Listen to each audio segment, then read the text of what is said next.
Estou muito feliz, meus irmãos, compartilho da minha alegria convosco por poder participar desse evento, um evento que tem marcado a minha vida, pois eu não disse a vocês ontem, o que eu preguei para vocês ontem, eu vinha refletindo há algum tempo, sem sequer saber qual era o tema que vocês abordariam, de modo que o Deus que se preocupa em falar com a sua igreja, dentro da necessidade de cada rebanho, já havia comunicado ao meu coração o que ele gostaria de dizer aqui ontem à noite, já faz muito tempo, e isso me levou a muitas emoções, quem teve ontem percebeu.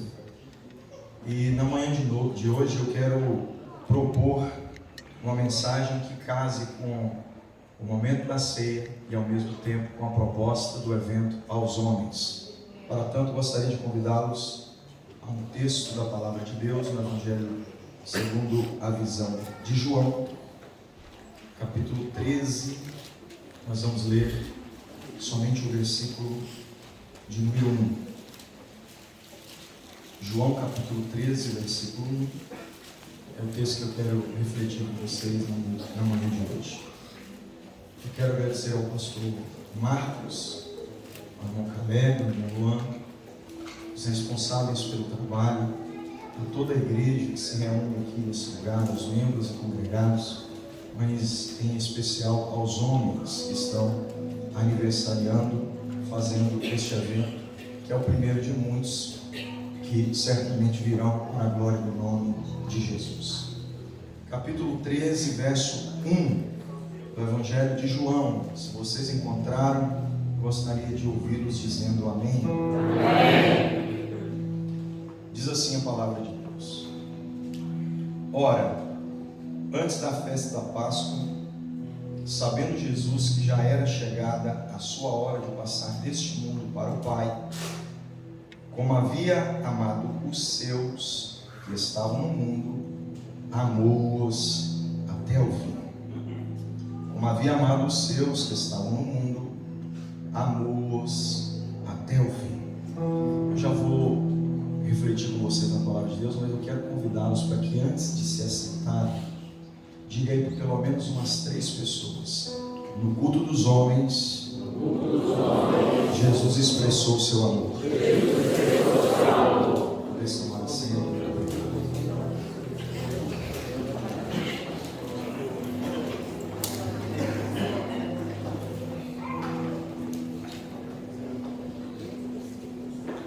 Diferente de muitos episódios da palavra de Deus, onde diversas pessoas puderam participar dos ambientes cujos quais Jesus estava pregando, curando, ensinando, este culto do capítulo 13 é um culto completamente diferente dos demais.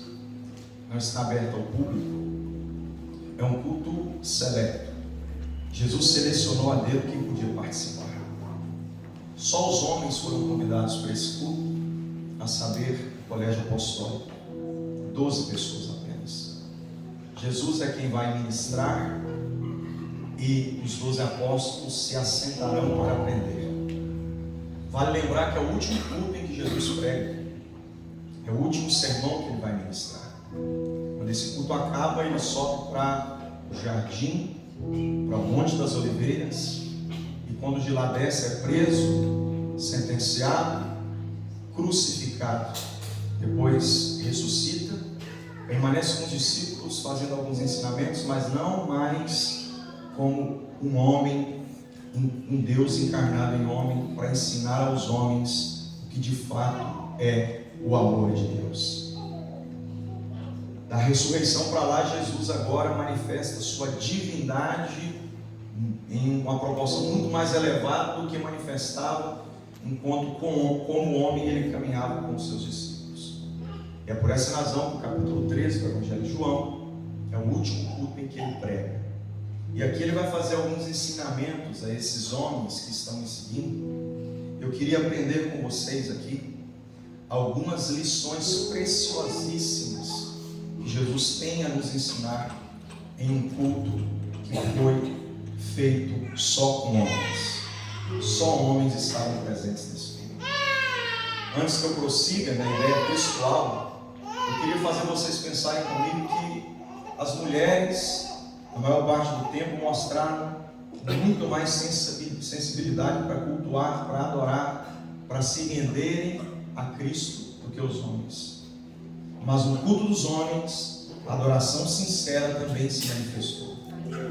É claro que eu não posso deixar de credibilizar as mulheres que sempre se posicionaram em um nível muito mais elevado de adoração.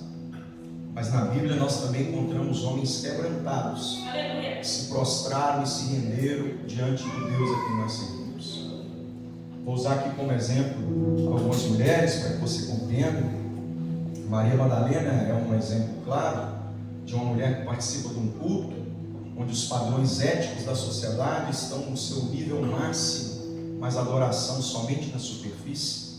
Ela chega e mostra para os homens que se reuniam na casa de Simão, o leproso, e ela quebrando o seu vaso de alabastro, ungindo Jesus, se declarando como autodependente de sua divindade, ela mostra para todos os homens o que é adorar de verdade.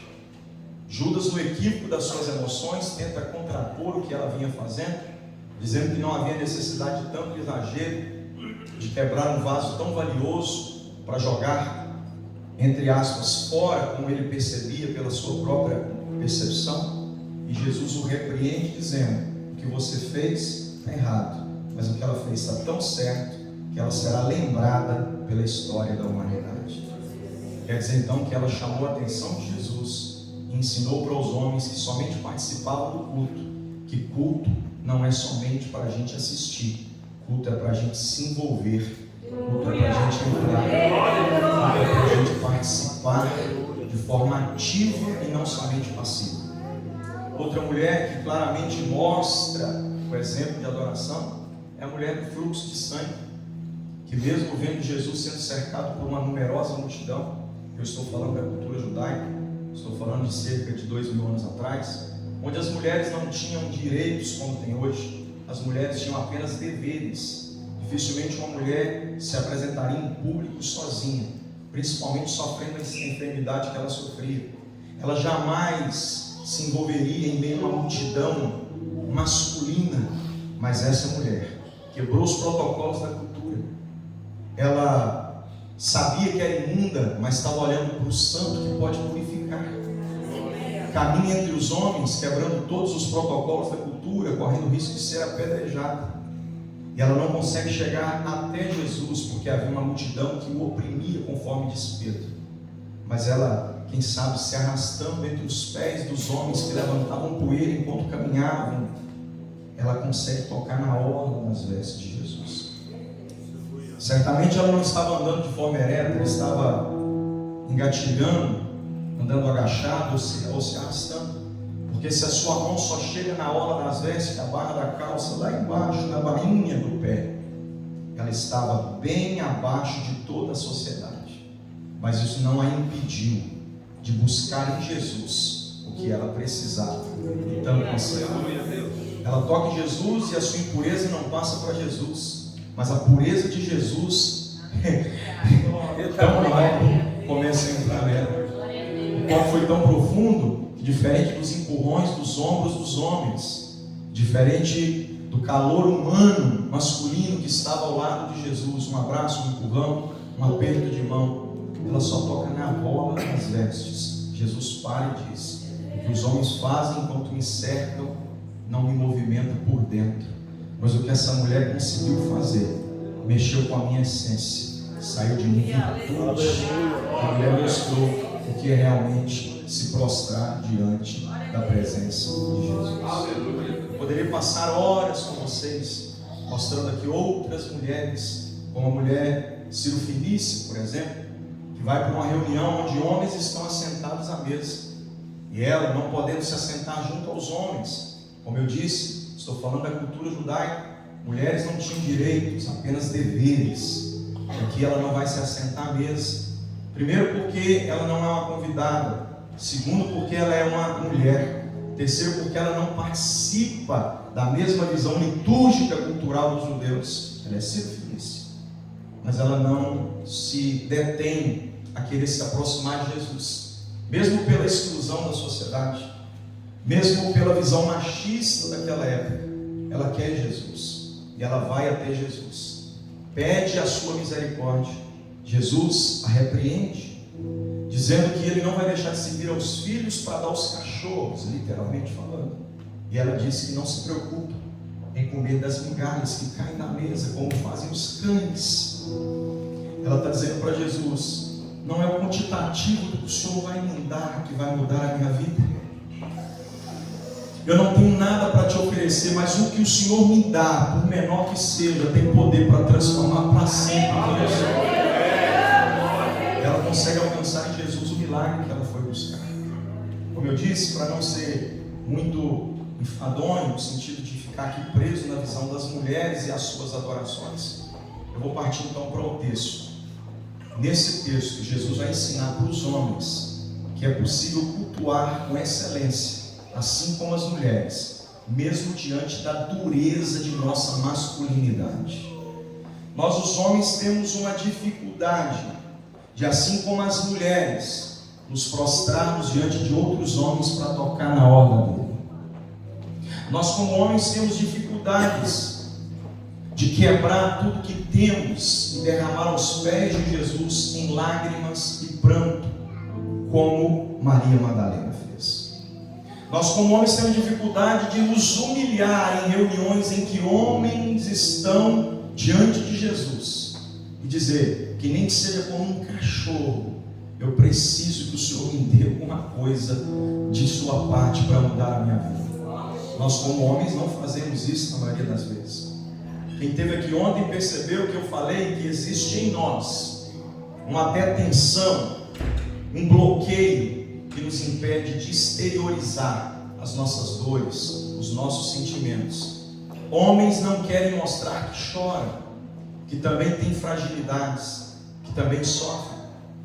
Usando aqui uma visão bem cultural e bem contemporânea, homem quando gripa cai de cama, mulher quando gripa levanta, lava a louça, faz comida, manda os filhos para a escola para depois voltar e deitar de novo. Homem quando gripa pede atestado da empresa, pede a mulher para trazer remédio toda hora e só fica dizendo ai. Mulher, depois de ganhar menino numa cesariana com a barriga cheia de ponto, levanta, pega o menino no colo de madrugada, dá de mamar. Se precisar, vai na cozinha, faz a mamadeira, porque o esposo não está aguentando, não está dando conta de acordar para trabalhar no outro dia assim. As mulheres, geralmente, elas sempre demonstraram ser mais fortes. Eu preciso contrariar a opinião do pastor Marcos agora. No sentido que o senhor falou, eu aplaudi até com mais força do que os demais, porque eu entendo, pastor, que nós realmente somos os sacerdotes do nosso lar. Não podemos imputar sobre as mulheres o dever de cuidarem de nossa família. Nesse sentido, em nós precisa haver mais força para a liderança da casa, para dar um norte para a nossa família. Mas em contrapartida, a mulher que não é sábia, ela não edifica o seu lar. Um homem sem uma mulher que o auxilia dioturnamente para que ele acerte em cada uma de suas decisões, é um homem que possivelmente será frustrado pelo resto da vida. Ainda ontem eu dizia para o Caleb, para a irmã Jaqueline, que eu fui criado em uma família tradicional católica, onde a figura paterna era quase um deus da família. Meu avô materno, por exemplo, muito sério. Dizem na minha família que eu sou o neto que mais parece com ele. Desde criança eu demonstrei possuir características do perfil dele. Então meu avô era uma pessoa muito séria e o comando dele era acatado por toda a família. Todo mundo temia as suas palavras, porque ele não falava muito, ele falava pouco, mas só falava acertado. Eu era muito criança quando ele disse para mim uma vez que: meu filho, vem aqui. Ele de cima de um animal, que eu gostava muito de andar a cavalo, olhou para mim e disse: um homem, sabe quando o jovem está meio na puberdade, querendo entrar pelo caminho errado? Ele percebeu isso, ele me chamou e disse: um homem pode perder tudo na vida dele, casa, bens, posses, ele pode ficar zerado sem nenhum real no bolso, Ele pode morar debaixo de uma ponte, meu filho. Só que tem uma coisa que o homem nunca pode perder: é o nome. Porque quem não tem nome, aí sim perdeu tudo. Mas quem tem nome pode não estar possuindo nada, que com o nome consegue construir tudo. E aí ele olhou dentro dos meus olhos e disse: não perca o nome da nossa família. E aquilo pesou muito para mim. Eu carreguei para sempre aquilo ali.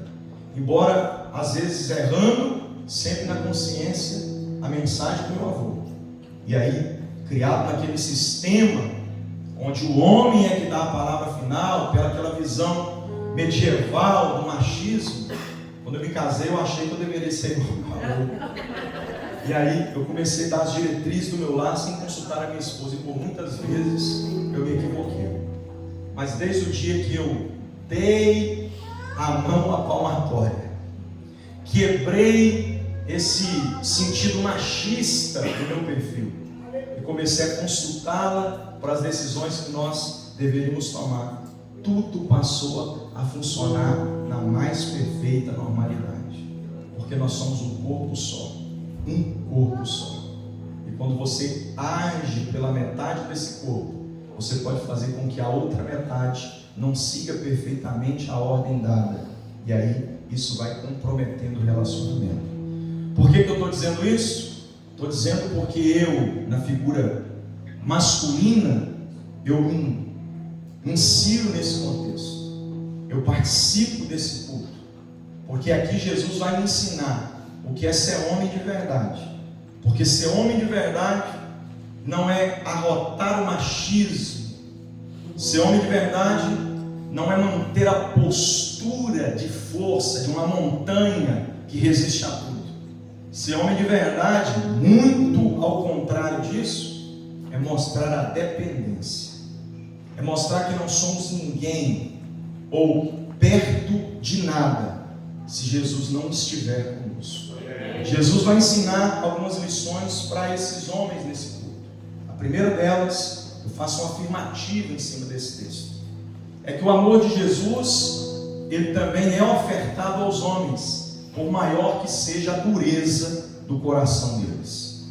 Existem alguns personagens que eu gostaria de destacar nesse texto, mas antes de destacar os personagens, eu quero destacar o principal personagem do texto.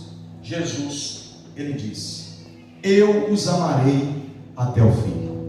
O amor ofertado por ele, como disse o próprio João quando escreve lá na sua primeira epístola, capítulo 4, versículo 17, ele diz: nós o amamos porque ele nos amou primeiro. Então a reciprocidade que nós tentamos dar a ele pelo amor que nos foi ofertado é somente gratidão do que ele já fez por nós primeiro. E mais do que isso, indiferente da proporção do amor que a ele queremos ofertar em gratidão pelo que por nós ele fez, jamais alcançaremos sequer a superficialidade da profundidade do que é o amor de Jesus para conosco. E ele vai provar que ama até quem não está vivendo no centro de sua vontade.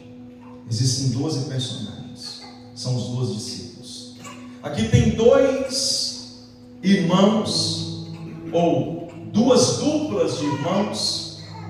Aqui está André, irmão de Pedro.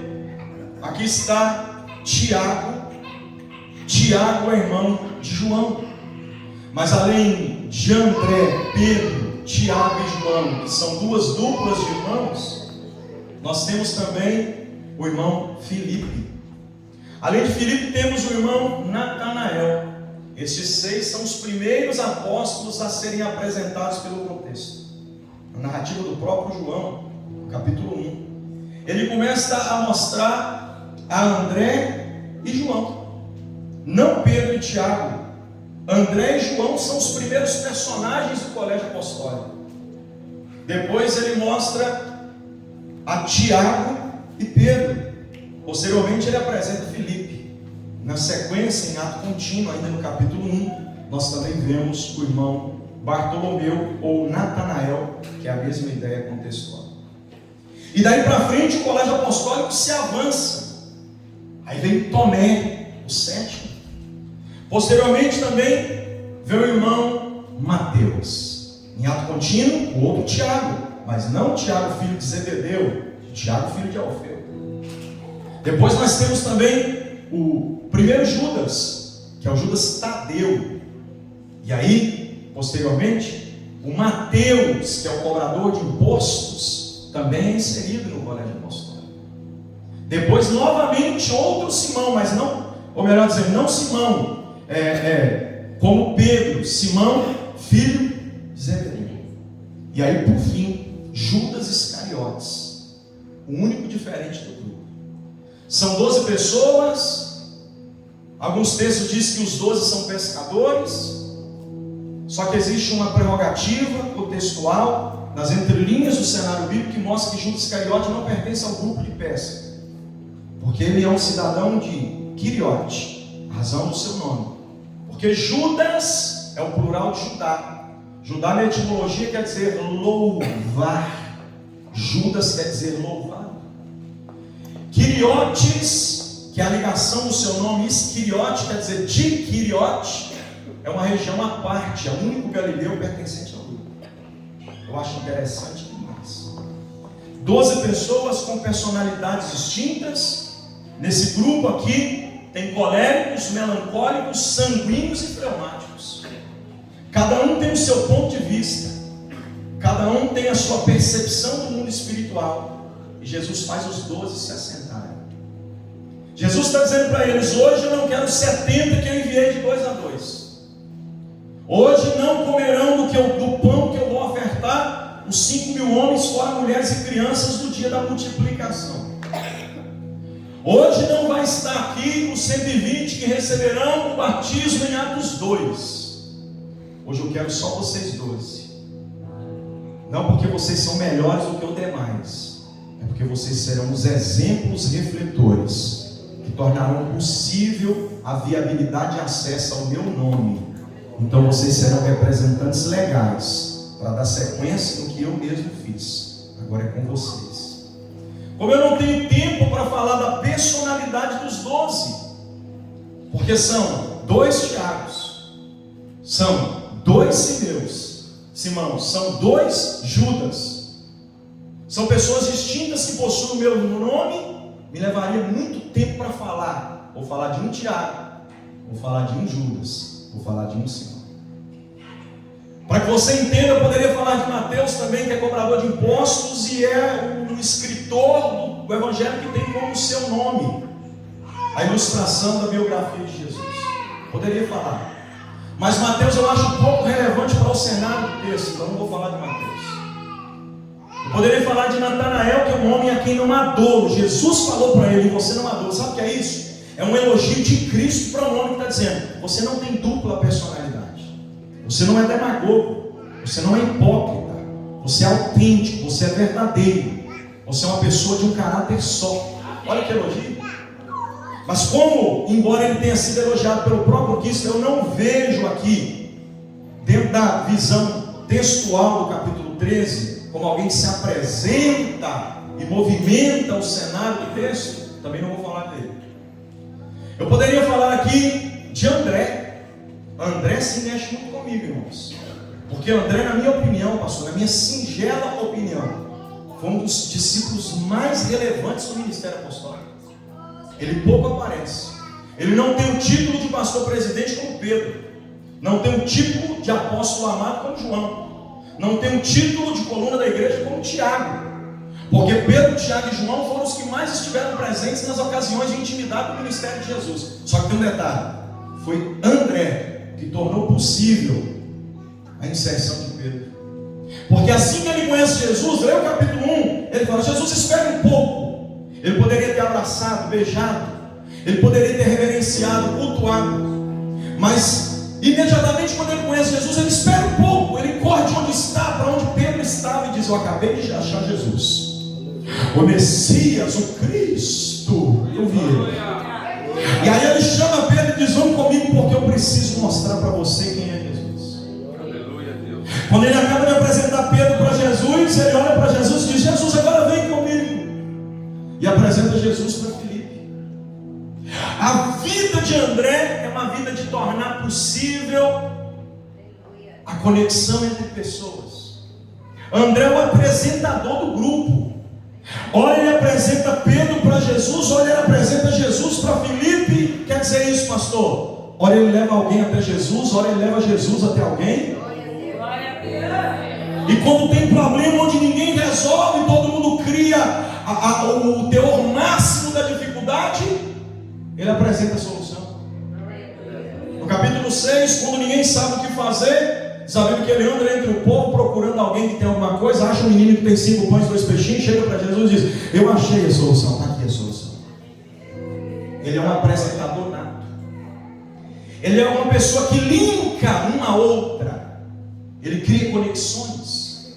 Esse sim eu poderia falar dele, porque ele também está no texto, mas como ele não está inserido na ideia textual, eu também não vou falar dele. Resumindo então, eu vou falar só de 4 pessoas. Quantas pessoas eu vou falar, gente? Eu vou falar aqui de Tomé, porque Tomé aparece no contexto. Eu vou falar aqui de João, porque João está no contexto, inclusive ele é o narrador dos fatos. Nunca na primeira pessoa, mas ele é o narrador dos fatos. Eu vou falar também de Pedro e vou falar de Judas. Judas, Tomé, Pedro e João. No exemplo desses 4 homens, vão aprender a cultuar em um culto onde Jesus dá a oportunidade para que os homens cultuem. Vamos cultuar comigo aqui hoje os homens? Vamos? Só que aí não é só um culto com os homens, é um culto de ceia. Pegaram a visão? Por que eu propus pregar nesse texto? Porque aí eu encontro as duas coisas que estão acontecendo aqui na mesma visão textual.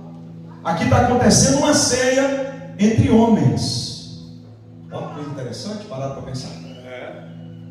Jesus vai iniciar o culto da ceia dizendo para 2: vão na frente, preparem o culto, porque daqui a pouco eu estou chegando.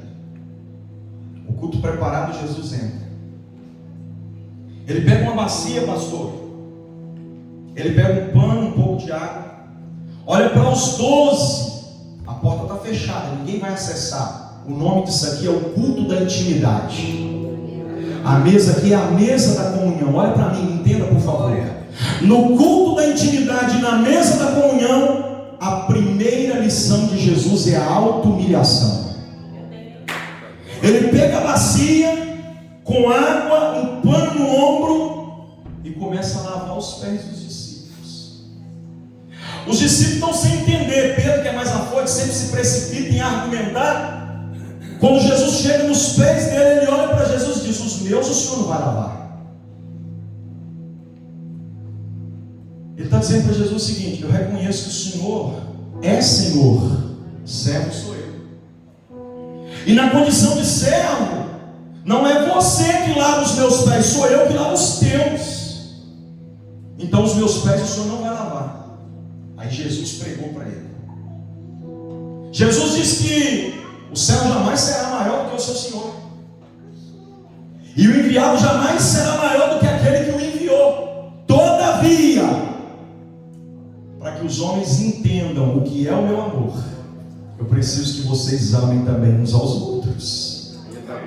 Se condicione na posição de servo.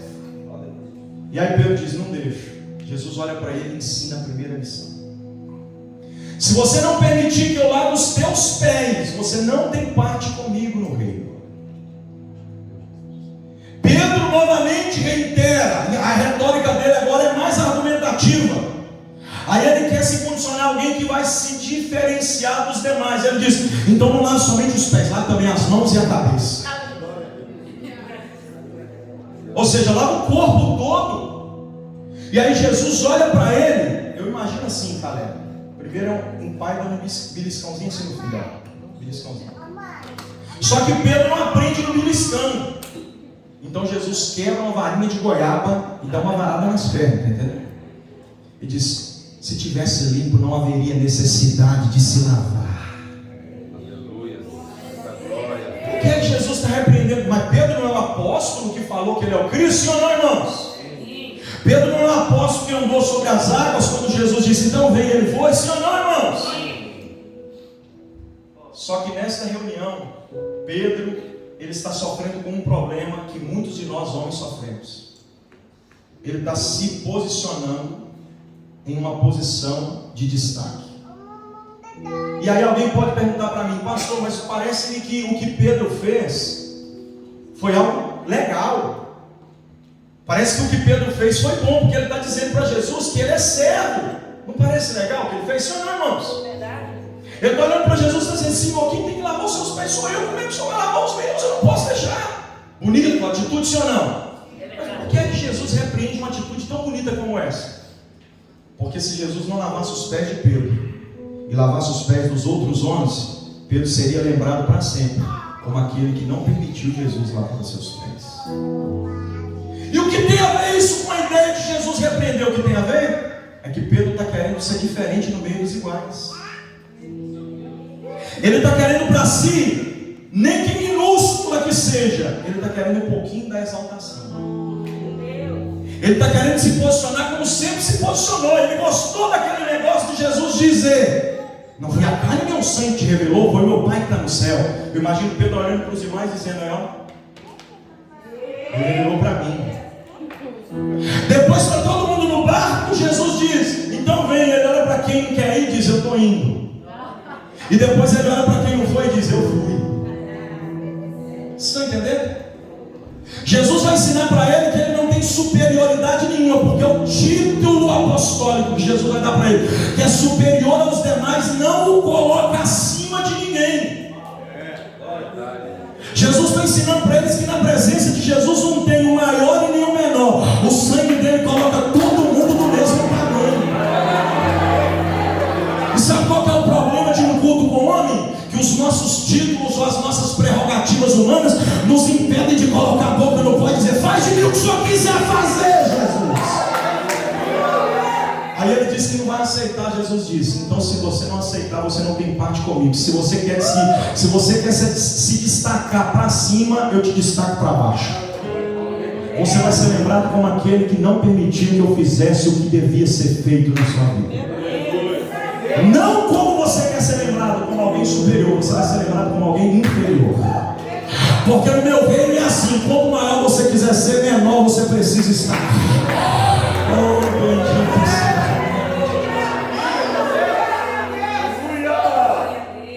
O problema de homens é que os homens sempre querem estar em lugares de destaque. É tão sério isso que eu já preguei em eventos. Não vou falar nem de evento, vou cortar a volta do mundo evangélico, da nossa visão eclesiástica. Eu vou lá para o Poder Judiciário agora. Outro dia, um advogado iniciante, diante do Supremo Tribunal, estava argumentando a sua defesa. Quando ele pensou que não, ele disse assim: então eu proponho isso a vocês, excelências. Quando ele acabou de falar, vocês viram a reportagem? Um juiz do Supremo Tribunal puxou o microfone para eles. Opa, peraí, vocês? Como assim vocês? Você não entende a liturgia desse ambiente? Aqui não é vocês, aqui é Vossa Excelência. Os homens têm essa vaidade de quererem se colocar um pouquinho acima dos demais. Só que no reino de Deus, no ambiente de adoração, em culto para homens, Jesus está ensinando: em cultos de homens, eu quero que vocês saibam que o título de vocês tem que ficar lá fora. Aqui não tem pastor, pregador, doutor, aqui tem adorador. Está entendendo a mensagem? Um dia, cara, eu estava pregando numa cidade do interior de Minas e eu vi o prefeito. O pastor apresentou o prefeito. O prefeito era diácono da igreja. Aquele dia foi ceia. Gente, aquele dia o que Deus falou no meu coração mudou para sempre a minha vida. O prefeito lá, rapaz, o poder executivo da cidade, representado em homem. O homem que manda naquela cidade, depois de Deus, é ele que dá as diretrizes daquele município. Colocaram a bandeja na mão dele para ele servir os obreiros do povo. Levei o prefeito. Aí Deus falando comigo: olha a honra que eu te dou. O prefeito parou na minha frente com a bandeja e disse: participa do corpo do Senhor Jesus, meu irmão. Meu Deus. Quando ele falou aquilo para mim, o Espírito Santo testificou no meu coração: lá fora ele manda no poder executivo, mas aqui dentro ele não é nada além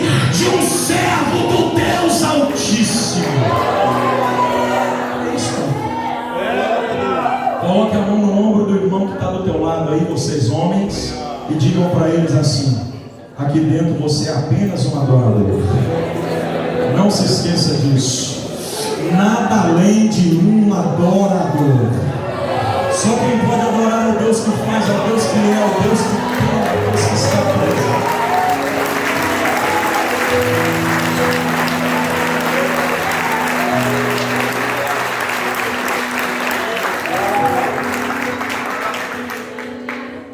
Pedro não para por aí.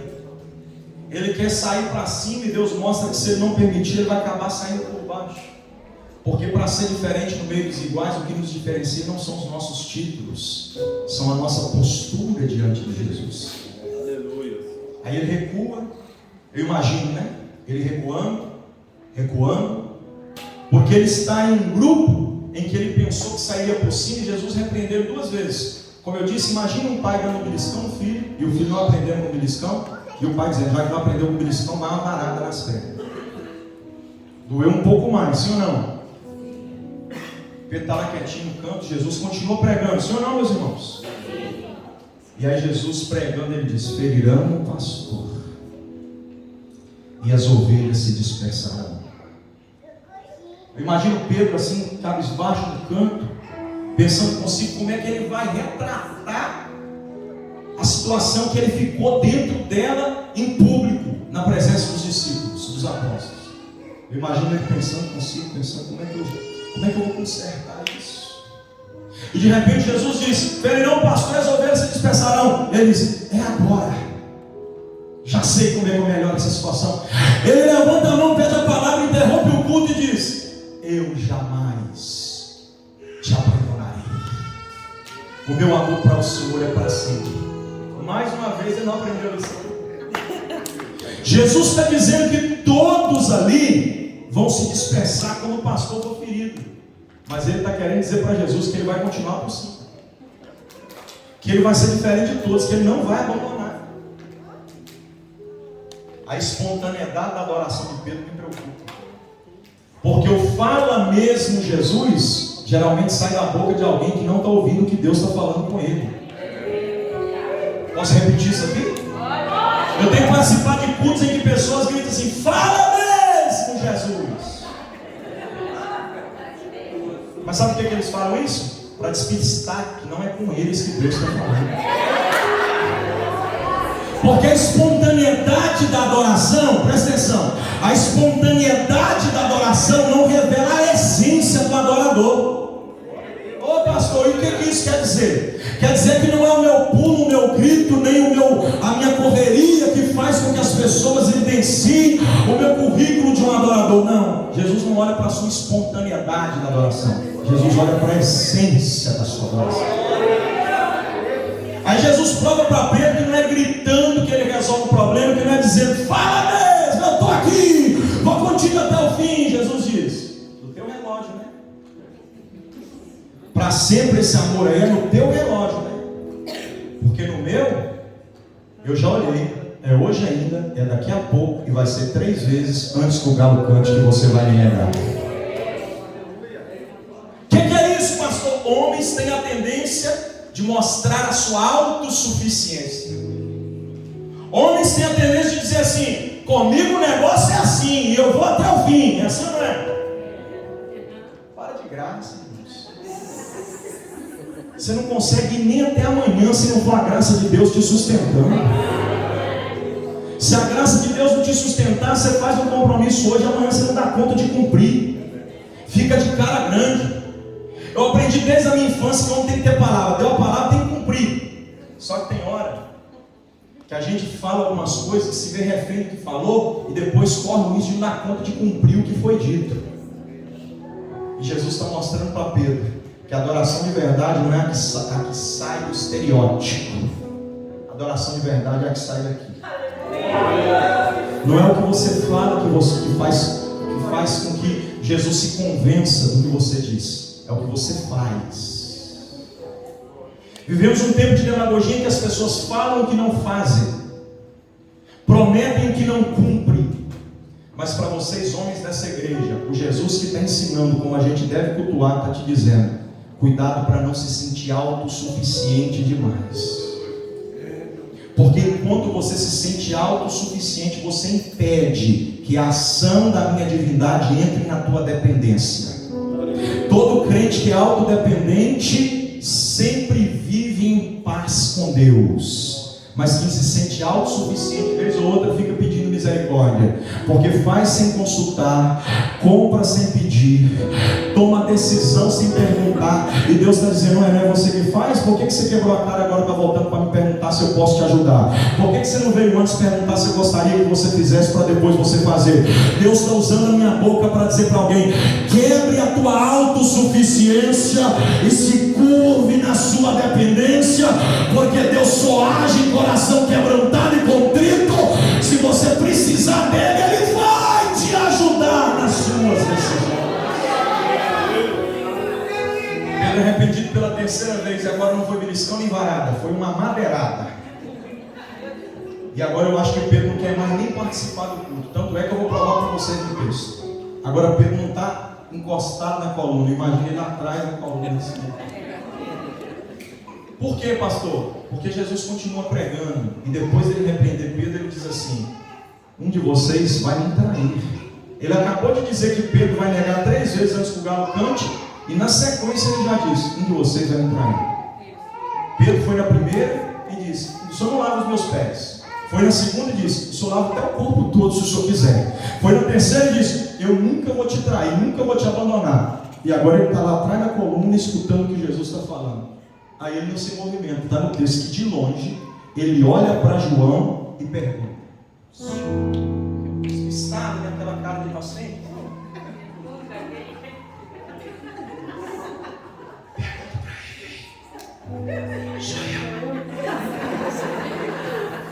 Ou seja, ele está aprendendo a lição.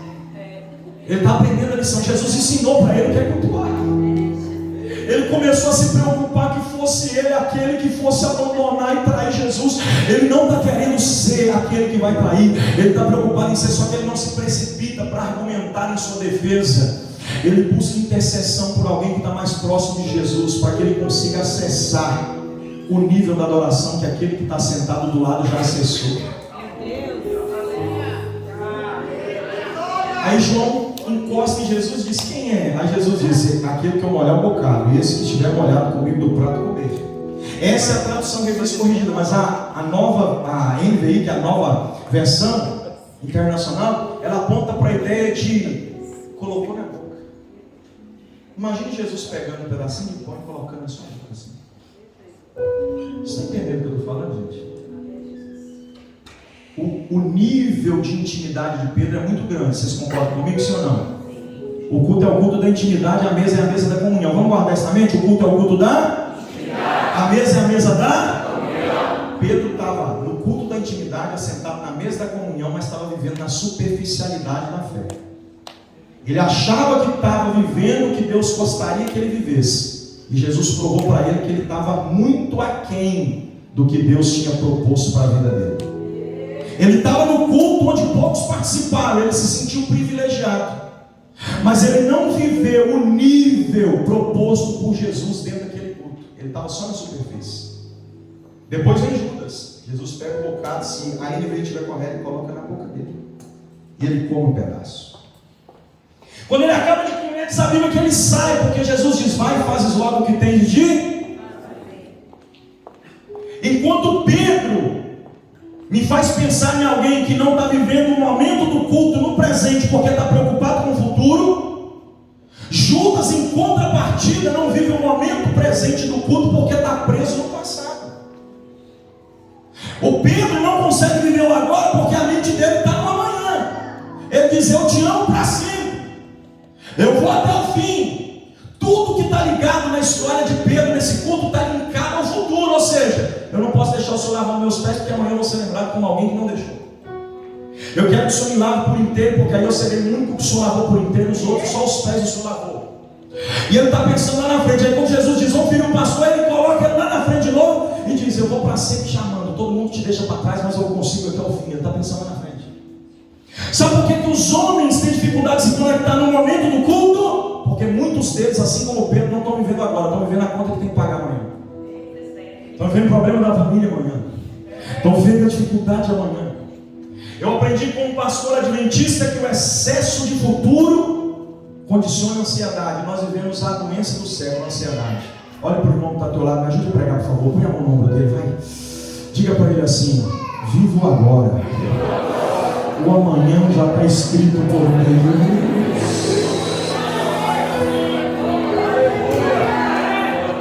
O Judas é diferente de Pedro. Ele não vive agora, mas ele não está no futuro, ele está no passado. Por quê? Porque ele está dentro do culto, mas na noite anterior ele pegou 30 moedas de prata e pôs no bolso. E quem está com as moedas da culpa no bolso tem o peso da consciência de não conseguir viver o agora, porque está atrelado no que condena ontem. Está dentro do culto e está dizendo: não sou digno de estar aqui. O que eu fiz ontem tira a minha dignidade de estar aqui. O que eu fiz ontem não me permite estar aqui. Eu estou aqui, mas não estou na essência do que deveria estar. Esse ambiente tornou um ambiente em que eu me sinto desqualificado para nele estar. Está preso no ontem. O Judas não entendeu que na presença de Jesus não é excesso de culpa. O que há é uma grande, não é nem excesso, porque Jesus não tem nada de excesso, é tudo no nível correto. Mas a grande e infinita misericórdia de Deus está diante dele. Só que quem vai para o culto com a culpa de ontem não consegue encontrar a misericórdia de hoje. E o problema da gente não pontuar no agora, às vezes é o que está para acontecer na frente, ou às vezes é o que já aconteceu lá atrás. Mas o Jesus que perdoa está dizendo para você: eu não quero saber qual é o peso da culpa do seu subconsciente. Eu sou a graça infinita, eu sou a bondade eterna, eu sou a misericórdia que te limpa. O perdão está ali, mas ele não é perdoado. A graça está ali, mas ele não é alcançado. A misericórdia se manifesta, mas ele não é abraçado, porque ele se prende no que aconteceu ontem. Feche seus olhos, por favor. Eu não quero saber quem você foi, o que você fez, o que aconteceu. Na presença de Jesus há perdão, na presença de Jesus há amor, na presença de Jesus há misericórdia, na presença de Jesus há bondade, na presença de Jesus há graça. Então não deixe o que aconteceu ontem te impedir de viver o teu momento com Ele agora. Porque você pode acessar o nível do culto agora, se com Ele você confessar, dizendo: as moedas estão aqui, eu tentei te negar, tentei te trair, mas arrependido eu estou arrependido. O que levou Judas para o suicídio foi o peso da culpa do que ele fez? Não, foi a escassez de arrependimento. Eu tenho dito por onde tenho pregado que o maior problema da geração para quem eu prego não é a multiplicidade dos pecados humanos, porque isso é um registro bíblico que se cumpre como profecia. Por se multiplicar a iniquidade, o amor de muitos se esfriará. Nunca se viu em outro tempo tanto pecado como esse. Inclusive, Billy Graham disse que se Deus não punir essa geração, Ele terá que pedir desculpas a Sodoma e Gomorra. Billy Graham falou isso. Porque a nossa geração pega muito mais do que Sodoma e Gomorra, muito mais. Então, se o problema não é a multiplicidade dos pecados, pastor, o que é? É a escassez de arrependimento. Os homens não estão mais se arrependendo dos pecados que cometem. E não dá para acessar um nível de profundidade na mesa da comunhão, no culto da intimidade, se você não passar pela porta do arrependimento. Alguém está entendendo o que eu estou falando? O que é arrependimento, pastor? Arrependimento é mudança de intenção. É quando você muda o seu coração. Sabe por que Deus virou o coração de Saul para colocar óleo na cabeça dele? Porque para receber óleo na cabeça ele não tinha coração preparado. Levante uma das suas mãos, homens. Eu profetizo sobre a sua vida que Deus está colocando a mão no teu coração e virando, para que você não saia daqui para suicidar-se na fé, e sim para adorar a Ele por toda a eternidade. Porque o peso da culpa do ontem que veio com você para dentro do hoje não vai comprometer o teu amanhã. Jesus está dizendo: eu te perdoo, meu filho. Eu te ajudo a entender o meu propósito na tua vida, meu filho. É você se arrepender, se arrependa.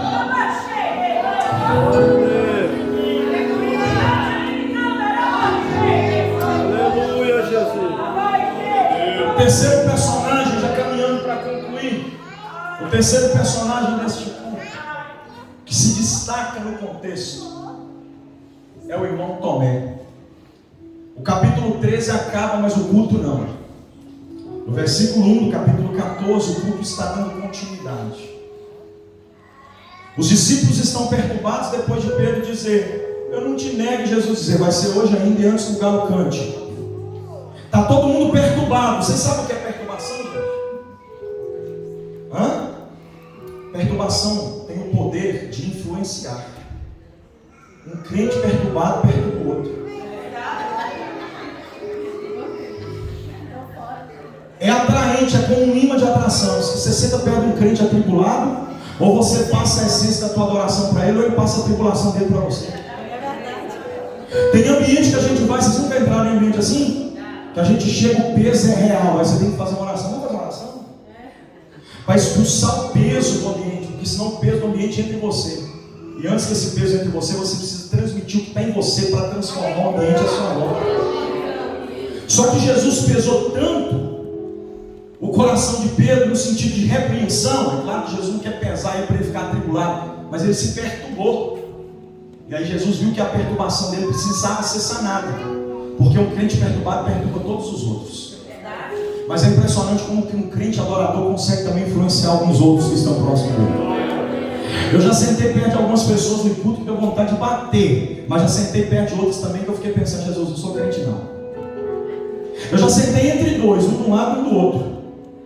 O fogo caindo aqui, o fogo caindo aqui, e eu perguntando: onde é que está esse fogo, Senhor? Daí a pouco o fogo começa. Eu olho para o cara, a lágrima correndo, eu digo: não, Jesus está aqui sim, glória ao teu nome. Eu não estou sentindo, mas vou adorar para sentir. Tem dois tipos de crentes na igreja: os que adoram para sentir e os que sentem para adorar. É inevitável que alguém que não está sentindo para adorar comece a adorar para sentir perto de quem já está sentindo para adorar. É assim ou não é? Porque crente é assim: ou ele perturba quem está do lado, ou ele influencia para adorar quem está do lado. Eu quero saber quem é você aqui essa manhã. Se é perturbador ou se é adorador. Se é adorador, começa a influenciar quem está do lado.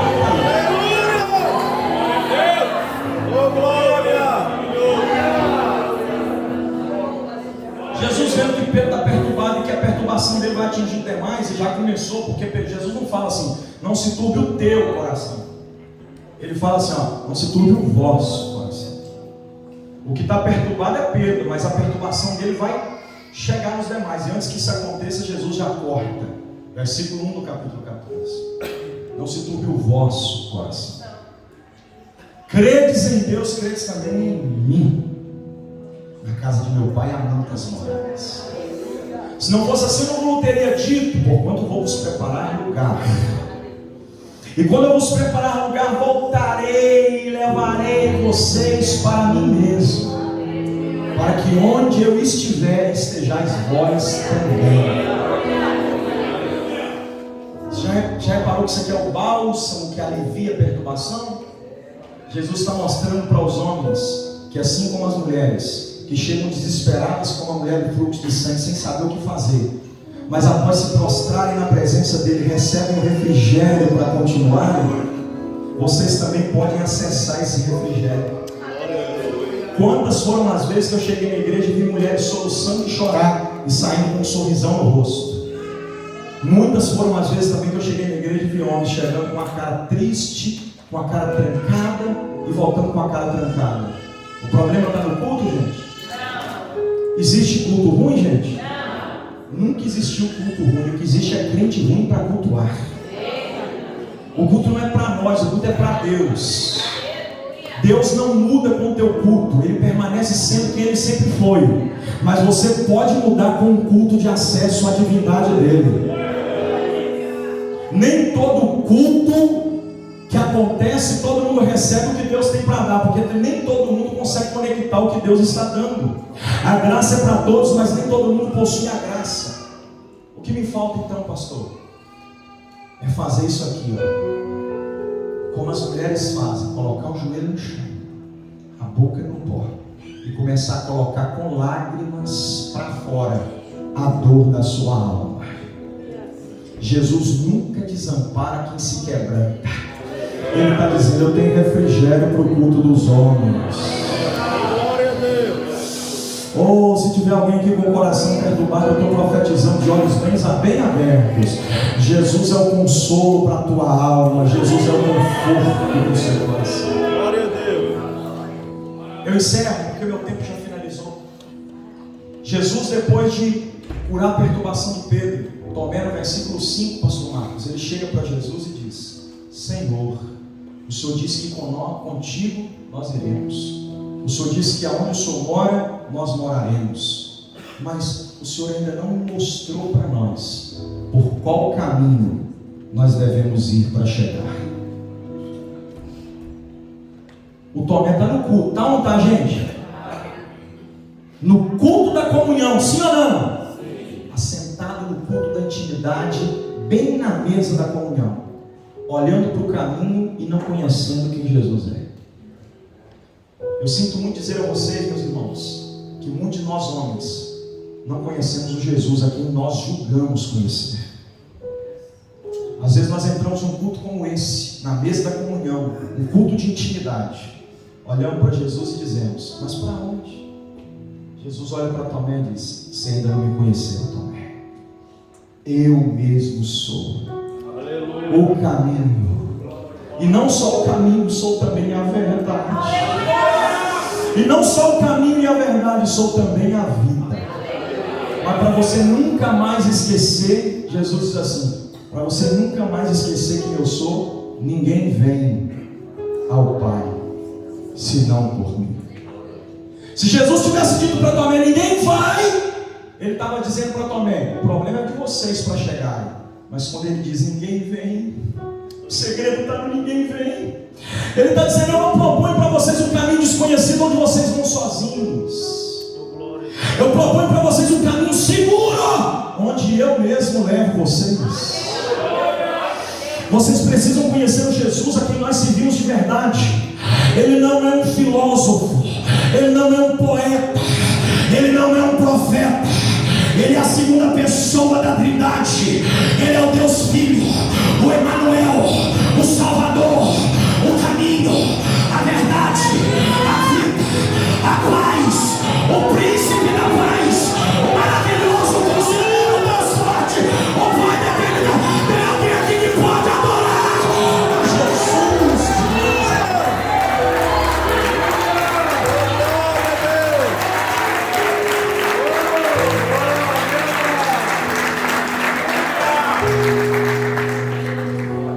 Pastor, te peço perdão porque eu não me ative ao tempo e quando me dei conta eu já tinha passado, mas eu encerro em 5 minutos, eu prometo.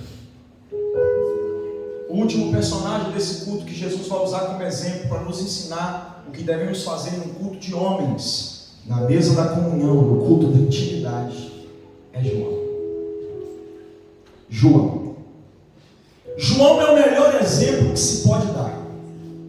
João não é o Tomé que está no hoje, mas não viveu agora.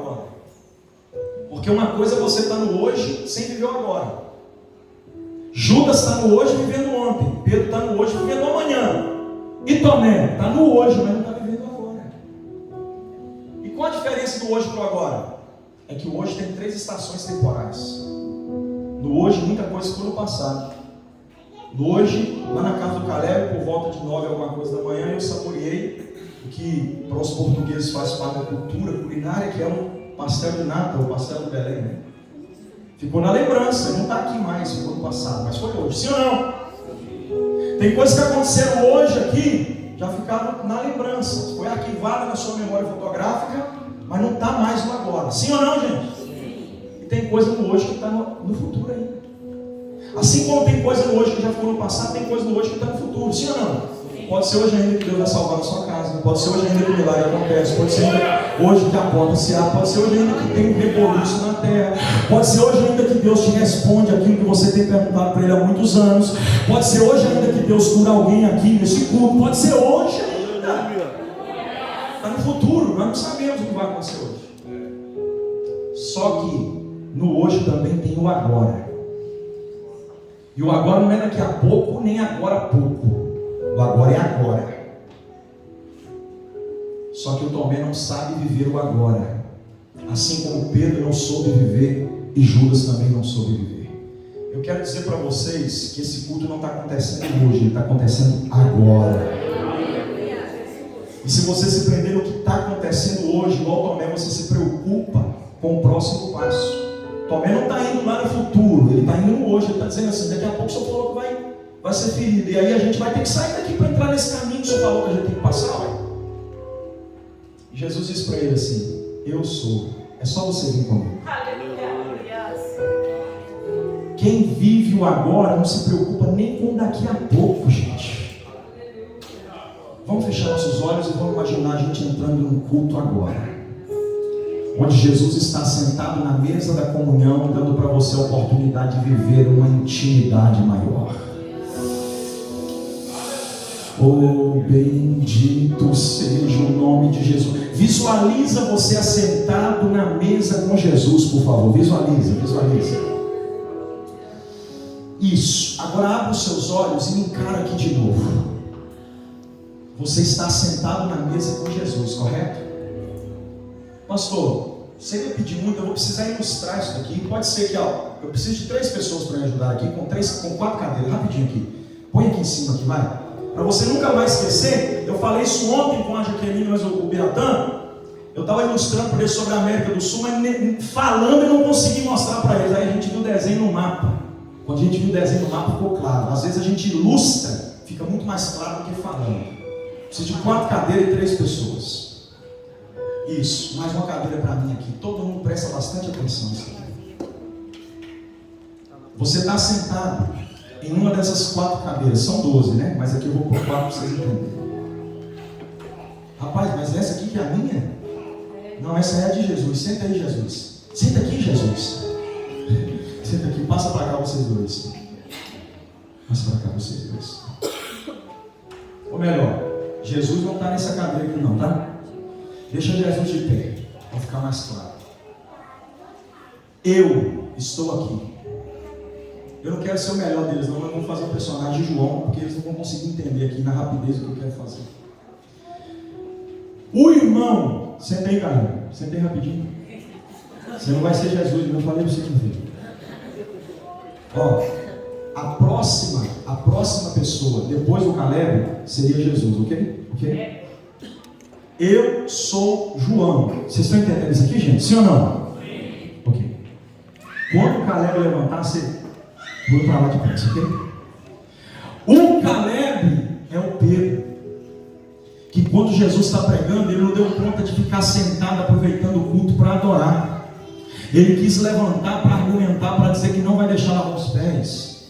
Que se lavar os pés e Jesus não tem parido, então lava o corpo todo. Depois ele diz: nunca vou te trair. Aí o Caleb levanta. Quando o Caleb levanta, ele estava do lado de Jesus. Vocês estão entendendo isso aqui? Quando o Caleb levanta para argumentar em sua defesa, o que ele deve ou não fazer no culto que está acontecendo agora, com propósito para o seu futuro, ele perde o lugar. Vai para lá, Caleb. O irmão Judas se aproxima, está tudo no texto, não sou eu que estou falando, não, o texto que está dizendo. Judas se aproxima e come com ele no prato. Só que quando Judas come com ele no prato, a consciência pesou tanto do que ele está vivendo ontem, que ele não se conectou no agora. Aí ele também se levanta para ir embora. Levanta, Judas, depressa. E eu, que sou João, que estava lá na outra ponta, estou chegando mais perto. Vocês estão percebendo isso aí, gente? Porque eu não estou me levantando para argumentar sobre o que vai acontecer lá na frente, como Pedro, nem sobre o que está me pesando lá atrás, como Judas. Aí Tomé está do lado dele. Está no texto ou não está no texto? Tomé chega para ele e diz: mas para onde é? Levanta, Tomé, levanta, Tomé. O Tomé pergunta: para onde é que a gente vai? Ele levanta para argumentar, também perde o lugar. Aí eu, que sou João, vem aqui agora, Jesus. Eu, que sou João, consegui manter o equilíbrio de alguém que não foi ali para argumentar em sua defesa sobre o que vai acontecer, sobre o que já aconteceu, ou sobre o que está acontecendo. Eu fui ali para adorar.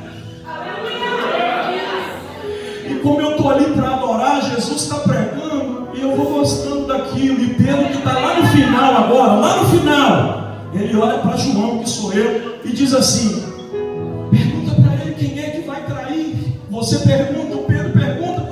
Aí eu que sou João, aproveito o ensejo, eu já estou perto, e vou chegando mais perto. E começa a deitar no colo dele, pergunto baixinho no ouvido dele: quem é, Senhor? Eu estou vivendo tanto agora que eu já estou abraçado com Jesus. Os discípulos que perderam a oportunidade de viver o agora no culto, estão presos no depois, no antes, e no que está acontecendo no arredor do tempo. Eu estou só querendo saber e adorar Jesus. Eu estou dizendo para ele: eu quero aproveitar o momento, porque eu só tenho esse momento agora. O Senhor já disse que daqui a pouco o Senhor vai ser ferido, então deixa eu me agarrar no Senhor. Daqui a pouco tem trabalho, tem luta, tem dificuldade, tem conta para pagar, tem problema familiar, mas agora eu estou adorando, agora eu estou na tua presença, agora eu estou do teu lado. Tem adorador aqui, tem adorador aqui. Obrigado, meus companheiros. Uma bênção do nosso pastor, eu peço que ele fique de pé.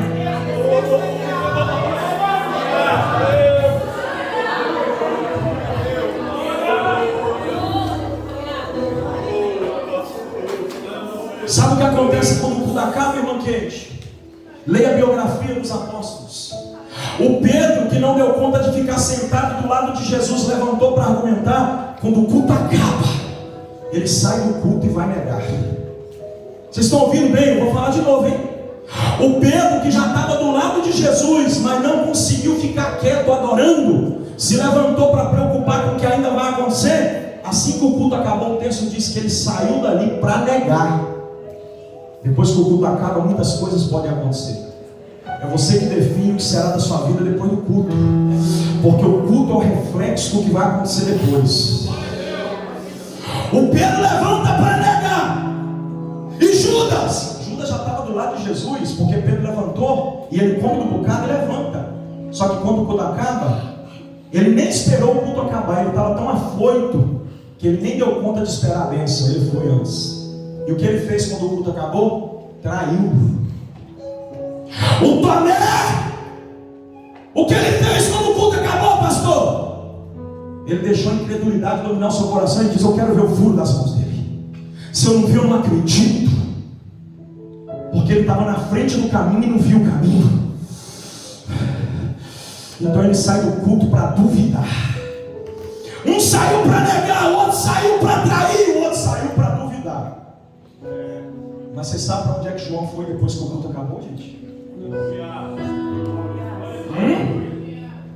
Jesus ficou quase 24 horas apanhando, de quinta-noite até sexta, 3 da tarde, quando ele foi crucificado. Ele ficou calado porque a Bíblia diz que com ovelha muda ele foi conduzido até o matadouro, sabe disso? Mas quando ele chegou no alto do Gólgota, quando cravaram ele na cruz, ele olhou para os pés da cruz. E ele disse: você veio, João, só você de homem aqui, João. Ao seu redor tem muitas mulheres, mas homens, só você está aqui, João. O culto acabou, mas você continuou cultuando, João. Todo mundo foi fazer o que queria, mas você veio aos meus pés dizer: na luta ou na bonança, na crise ou na alegria, na dor ou na felicidade, eu sou adorador, eu sou adorador.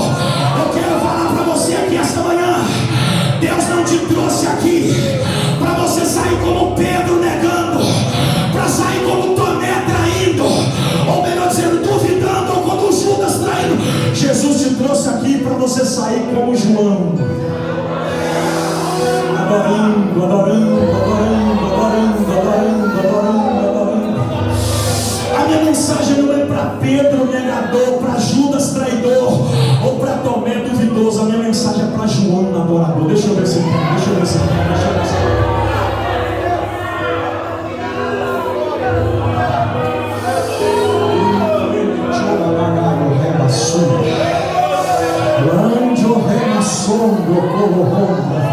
Eu vou dar 30 segundos para você abraçar ele, deitar no colo dele. Porque quem já deitou no colo dele, ouviu as batidas do coração dele, não sai de um culto como esse para pecar, para mentir, para se corromper. Quem já deitou no colo dele só sai para adorar, para bem dizer. Eu quero ver se você está entrando. A mesa está posta. O culto da intimidade está aberto para nós. Acesse a presença dele com adoração. Vai lá, abre a boca para dar glória a Deus. Quem tem glória dá glória, quem tem aleluia dá aleluia. Quem tem línguas estranhas se move nesse mistério. Tem um fio de azeite envolvendo a igreja aqui. Abre a boca para adorar, eu quero ouvir você no lugar. Lema rabaçuga, como da tatata, lema na campo, lema rabaçuga. Abre a boca para dar glória. Oh Jesus, abraça.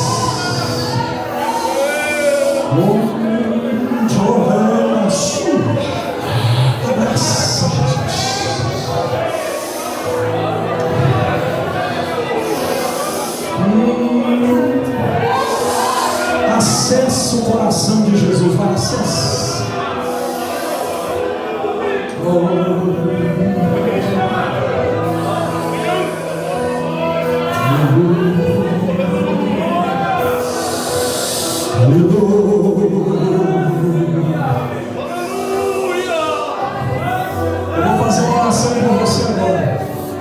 Eu vou fazer uma oração por você agora e vou agradecer a oportunidade. Mas eu queria que você abraçasse uma pessoa para essa oração acontecer. Vai. Vou ficar com um músico aqui. Abraça uma pessoa aí, vai. Eu preciso que você tenha autoridade de Deus para dizer para ele o que eu vou dizer agora. Aleluia! Diga para ele assim, ó. Para quem tem coração adorador, Deus tem futuro revelador. Diga para ele: Tomé morreu, Judas morreu, Pedro morreu, mas João permaneceu vivo. Diga para ele: porque quem acessa o coração de Jesus, no futuro, Jesus traz revelação. Eu profetizo sobre a sua vida que assim como João permaneceu vivo para receber a revelação do Apocalipse, Jesus está sondando você agora e está dizendo: se você tiver convicção para adorar, se houver convicção na tua adoração, eu te darei um futuro de revelação. Coloque a tua mão no coração e deixa eu orar por você. Senhor Deus, a tua igreja se reuniu aqui esta manhã para celebrar pela vida dos homens desta igreja e fazer memória do que por nós o Senhor fez na cruz do Calvário. Eu quero pedir ao Senhor, nós vamos cear, que durante essa ceia não haja equívoco na nossa adoração. Que o que está para depois, que o que já aconteceu antes, ou o que está acontecendo no decorrer do hoje, não nos impeça de te adorar no agora. Visita nossa alma, Senhor, e nos permita abraçar o Senhor, deitar no seu colo e sentir a tua presença, em nome de Jesus. Amém.